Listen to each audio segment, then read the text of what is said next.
Thank you for taking the time to talk to me. No, thank you for taking the time to talk to us. We really love you here in Charlotte for sure. Yeah. Yay. So let's get down to it. What's been going on with you? Tour, album, work, A lot of the work, age huh? of pleasure. The age of pleasure. Talk to us about the album. It dropped on June the 9th, The Age of Pleasure. Where did the name come from? That's interesting to me. Ooh. I've been in my age of um hmm anxiety, Mhm. age of depression, age of um searching, age of self-love, age of so many things. And it was just the perfect word, the perfect phrase to capture where I am now in my life as I've gotten through, a lot of healing, and understanding this new version of myself. Okay. As we evolve, right? Like Mhm. we get sort of these new pair of eyes, and I've gotten just intentional about creating memories that I genuinely love with the people I love, for the people I love. Mhm. And I think that at maybe 4:28 a.m. in the morning, I woke up out of my sleep. I was toying around with a lot of titles, and you know, one title was going to be Black Sugar Beach, which is a title on the album, but it spoke to me. I woke up, I said, it's the age of pleasure. It's the age of pleasure. And I put it on my voice memo, and, it captures how the lifestyle. It's not an album even, it's a lifestyle, a soundtrack to a lifestyle that me and my friends are a part of. And I wrote this album for them, for us. Mhm. And that's really funny because you said to Rolling Stone magazine, congratulations on the cover. And Thank you you. said that this whole album just changed your life. In what way? I would say that, well, first of all, I just want to say when you have an album title, or a soundtrack to a lifestyle with the title, The Age of Pleasure, it Mhm. keeps you centered. It keeps you grounded. It's like, I'm more in tune with things that are not bringing me joy, things Right. that I need to change or fix within, maybe within the way that I'm doing business, Mhm. or the way that I'm even nurturing myself. Like self-care is important, making sure that I'm learning something new that gives me great pleasure. Mhm. It just centers me and it makes me focus in on that message a lot more than I used to, because I was running around so much, Mhm. especially like pre-pandemic. All of us can, I'm sure, relate to, having a sort of take a seat. And even if we had to work through the pandemic, which I also worked, but I wasn't touring, um, we found a little time, if we were fortunate to sort of pull back and say, hey, here are the things that are working for me, and here are the things that are not. So. Right, right. Now, when you talked about dealing with anxiety and all of that other stuff, what advice would you give to someone who may be dealing with that or going through that themselves? Well, I always say, like, I really wish that therapy was free, Mhm. for every human. Right. Um, Mental health is, as we know, like a crisis Mhm. right now. And a lot of people are dealing with poor mental health and they don't have therapy. They don't have an outlet to talk. And I was fortunate enough to have that. Mhm. And so if you can afford it, and if you can pay for somebody, I've also paid for my younger cousins and folks in my life to have therapy as well. If you can get therapy or have somebody assist you with it, it's so worth it. It's Mhm. so worth it. It's so worth it. And I say that to me is first. And seeking a family member, maybe a friend, a teacher, somebody around you that you can feel like you can talk transparently to. And just know, if that doesn't work, um, call a hospital. Right. Call a hospital. Mhm. Yeah, And all of speaking of that. that, and here's a crazy thing because in the African American community, we always say, oh, you don't want to be labeled as crazy, all of this and all of that. What do you think that we need to do for mental health to become more commonplace in all of our culture? I think talking about it, normalizing it, just how we're talking about it right now. Right. I think the more we open up and we talk, more people feel like, okay, I'm not alone out here. The way that they're talking about it candidly there doesn't have to be a stigma attached to it.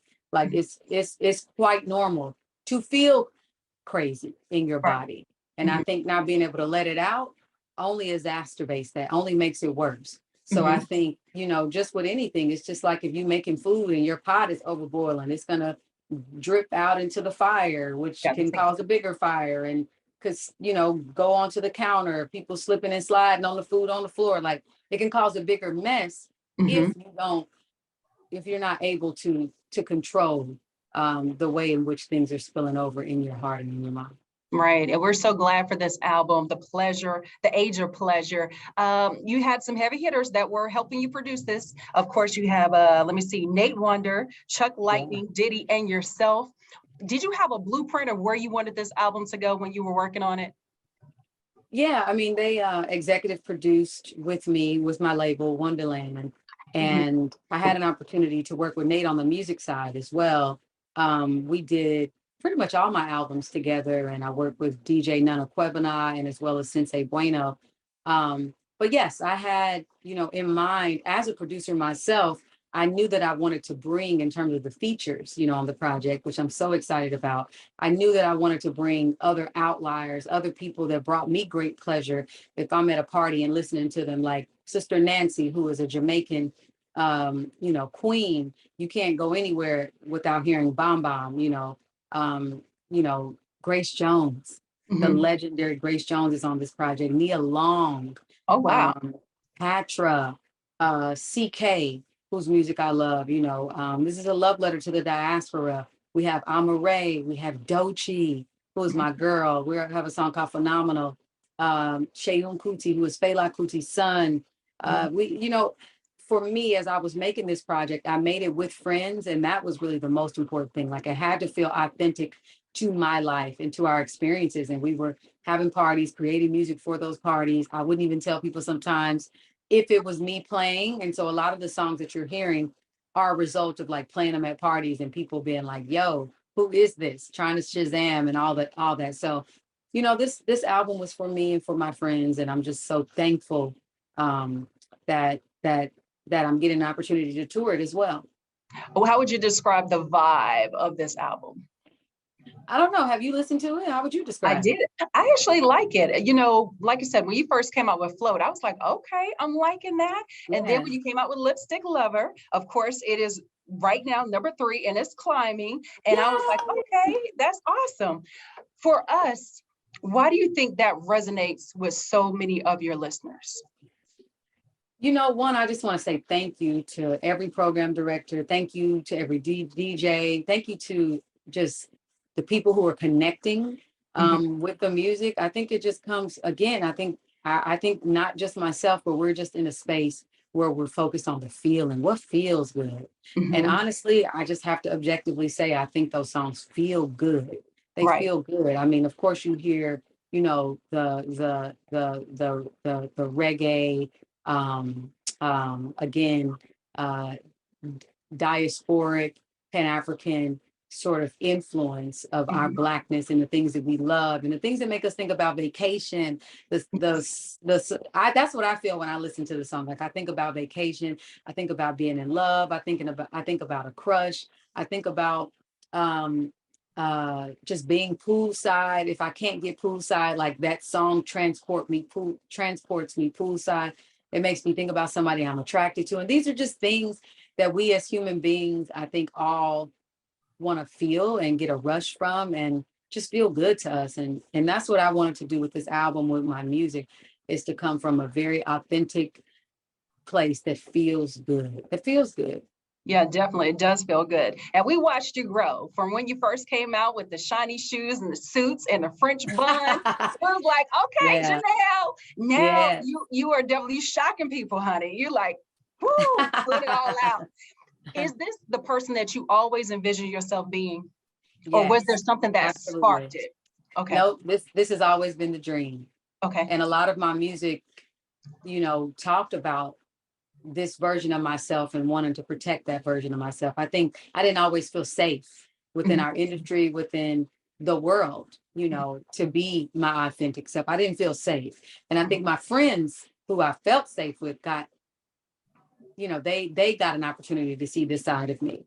And Uh-huh. so now that I feel safe, I feel supported with my community. I'm soaring. I'm Right. soaring. You Yeah. are. You're floating, girl. You're floating. We're floating. You know what? I should have said floating. And and that's what I want to talk to you about when you say, you feel safe to be your authentic self. Do you feel like you had to hide before?